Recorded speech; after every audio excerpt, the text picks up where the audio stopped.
Today I'm gonna just do a quick lesson on staying diligent. We're gonna start it off, get right into it.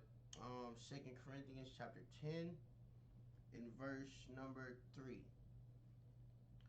For though we walk in the flesh, we do not war after the flesh. For the weapons of our warfare are not carnal, but mighty through God to the pulling down of strongholds. Right. So we shouldn't be living after the flesh. We shouldn't be fighting after the flesh. We shouldn't be lusting after the flesh. We're fighting a spiritual warfare, right? Real quick, you know, I'm gonna get Micah 2:10 because a lot of people do that. They're fighting to gain money and be secure and be happy here in America, but America's gonna be destroyed. This said the Lord God, right? And this is the book of Micah, chapter 2 and verse 10. Arise ye and depart, for this is not your rest, because it is polluted. It shall destroy you even with a sore destruction. Right. America is polluted. How, you might ask?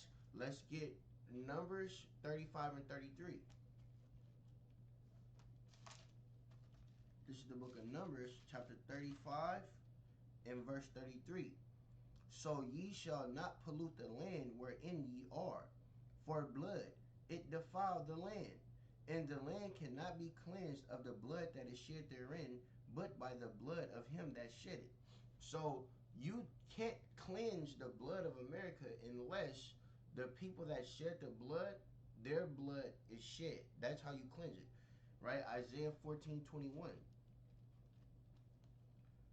This is the book of Isaiah, chapter 14 and verse 21.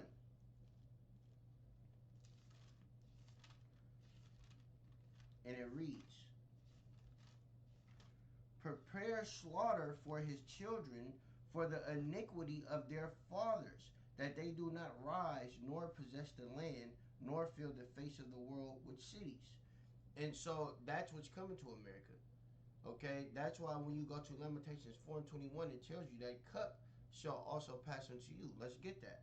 Right? Lamentations chapter 4 and 21.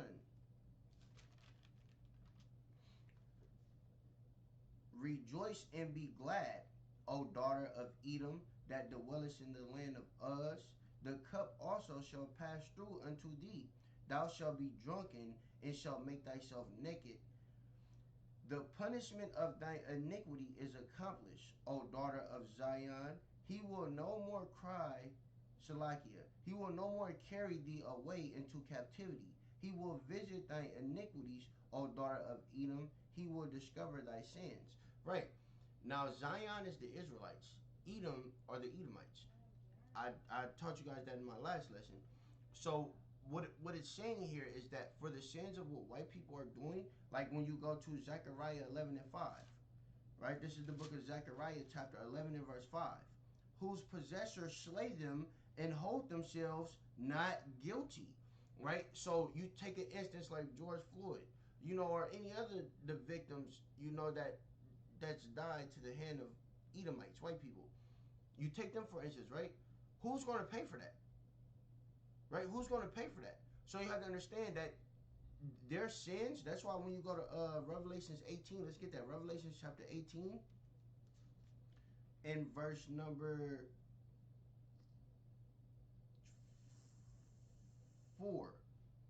Revelations 18 and 4. And I heard another voice from heaven saying, come out of her, my people, that ye be not partakers of her sins, and that ye receive none of her plagues. Right, because that's why I said in Lamentations 4, her iniquity is accomplished. God let these Edomites in America build up their tab.